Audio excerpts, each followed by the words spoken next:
Hello అండి, అందరికి welcome back to my channel. ఈ రోజు బీట్రూట్ తో కుల్ఫీ ఎలా చేయాలో చూసేద్దామండి. టేస్టీగా హెల్దీగా చాలా బాగుంటుంది. మీరు ట్రై చేయండి ఒకసారి. ఫస్ట్ గా ఒక చిన్నపాటి మిక్సీ జార్ అయితే తీసేసుకోవాలి. ఇప్పుడు ఇందులోకి ఒక 10 నిమిషాల ముందు నానబెట్టిన గుప్పెడు బాదం పప్పునైతే ఇందులో అయితే వేసేసుకోవాలి. ఈ బాదం పప్పుతో పాటు ఒక చిన్న టీ గ్లాసుడు పాలు కూడా వేసుకొని మెత్తటి పేస్ట్ లాగా అయితే మిక్సీ పట్టేసుకోవాలి. ఇలా మిక్సీ పట్టిన పేస్ట్ ని ఒక బౌల్ లో వేసేసుకొని పక్కన పెట్టేసుకోవాలి. మీరు ఈ బాదం పప్పు ప్లేస్ లో జీడిపప్పుతో కూడా చేసుకోవచ్చండి. ఇప్పుడు ఒక బీట్రూట్ తీసుకొని దీని పైన పీల్ అంతా రిమూవ్ చేసేసి చిన్న చిన్న పీసెస్ గా కట్ చేసుకోవాలి. ఇలా కట్ చేసుకున్న పీసెస్ ని ఒక చిన్నపాటి మిక్సీ జార్ తీసుకొని అందులో వేసుకొని తగినన్ని వాటర్ యాడ్ చేసుకుంటూ మెత్తగా పేస్ట్ లాగా చేసేసుకోవాలి. ఇలా మిక్సీ పట్టుకుంటే సరిపోతుందండి. ఇప్పుడు ఒక బౌల్ తీసుకొని స్ట్రైనర్ తీసుకొని ఈ రసం అంతా వడగట్టేసుకోవాలన్నమాట. ఇలా రసం సపరేట్ చేసిన తర్వాత బీట్రూట్ పిప్ ఉంటుంది కదా, అది పడేయకుండా ఇందులో లైట్ గా కొంచెం పసుపు అలాగే కొంచెం పెరుగు వేసుకొని ఫేస్ కి పెట్టుకొని ఒక హాఫ్ అన్ అవర్ తర్వాత ఫేస్ వాష్ చేసుకుంటే ఫేస్ పైన ఉన్న ట్యాన్ అంతా పోతుంది అనమాట. ఫేస్ కూడా గ్లోగా కనపడుతుంది. ఒకసారి ట్రై చేయండి మీరు కూడా.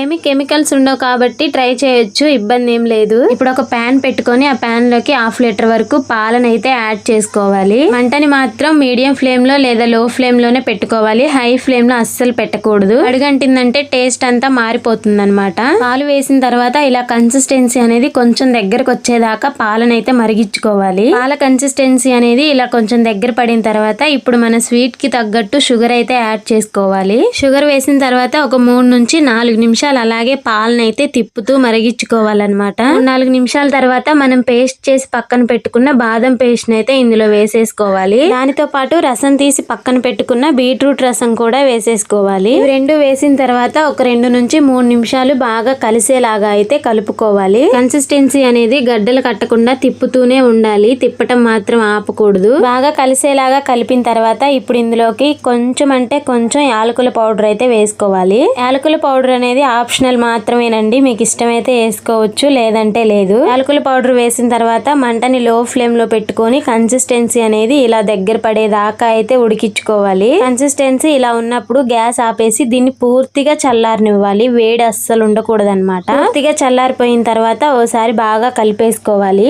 చల్లారిన తర్వాత ఇంకా కొంచెం దగ్గరకు వస్తుంది అనమాట. ఇప్పుడు ఒక మిక్సీ జార్ తీసుకొని ఈ మిశ్రమం మొత్తాన్ని మిక్సీ జార్ లో వేసేసుకోవాలి. ఒక 1/2 మినిట్ అలా మిక్సీ పట్టి తీసేయాలన్నమాట. ఎక్కడన్నా పలుకులు ఉంటే పోతుంది. కన్సిస్టెన్సీ అనేది ఇలా స్మూత్ గా ఉండాలన్నమాట. అప్పుడే మనకి కుల్ఫీ అనేది బాగుంటుంది, టేస్ట్ గా ఉంటుంది. ఇప్పుడు కుల్ఫీ రెడీ చేయడానికి మనకి ఇలాంటి కాఫీ కప్స్ ఉంటాయి కదా, ప్లాస్టిక్ వి. నా దగ్గర ఈ కాఫీ కప్స్ అవైలబుల్ గా ఉన్నాయి కాబట్టి ఇవైతే తీసుకున్నాను. ఒకవేళ మీ దగ్గర లేకపోతే టీ గ్లాసెస్ ఉంటాయి కదా, అవైనా తీసుకోవచ్చు. 5-6 బాదం పప్పుల్ని చిన్న చిన్న పలుకులుగా కట్ చేసి కప్పుల్లో అడుగునైతే వేసేసుకోవాలి. ఇప్పుడు మనం రెడీ చేసిన కుల్ఫీ ప్యాటర్న్ ని ఇందులో అయితే వేసేసుకోవాలి. ప్యాటర్న్ మొత్తం వేసిన తర్వాత పైన కూడా కొంచెం బాదం పలుకులు వేసేసుకోవాలి. ఇప్పుడు ఇందులో స్పూన్లు పెట్టాలి కదా, నా దగ్గర ఇలా పొడుగు స్పూన్ ఉంటే దాన్ని కట్ చేశాను అనమాట 2 పీసెస్ గా, అంటే ఫ్రిడ్జ్ లో పట్టదనేసి. అవైతే ఆ కప్పుల్లో పెట్టేసుకోవాలి. మీ దగ్గర చిన్న స్పూన్లు అవైలబుల్ గా ఉంటే పెట్టేసుకోవచ్చు. నా దగ్గర లేవనేసి ఇలాగైతే సెట్ చేసుకున్నాను నేనైతే. ఇప్పుడు దీన్ని తీసుకెళ్లి 7 to 8 అవర్స్ డీ ఫ్రిడ్జ్ లో అయితే పెట్టేసుకోవాలి. నేను పెట్టినప్పుడైతే కరెంట్ లేదు,